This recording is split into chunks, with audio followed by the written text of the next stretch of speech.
Hello Clash Nation, this is Paul Christian Castro from Urdaneta City, Pangasinan, and I'm here to share naman yung 6 words to describe me. Number 1, mabait kahit hindi halata. Number 2, shy kahit hindi halata din.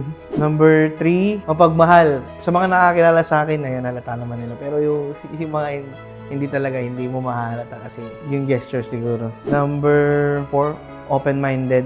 Pwede akong makinig sa kahit anong topic nang hindi ako magja-judge. Number 5, hindi halata pero tahimik lang talaga ako. And number 6, trustworthy. Pinaka-proud ako nung ugali ko is yung mapagmahal. Kasi yun share the love, sabi nga nila. And doon ko talaga na-express yung kung gaano ako nag-caring sa isang tao. Lalong-lalo na sa family.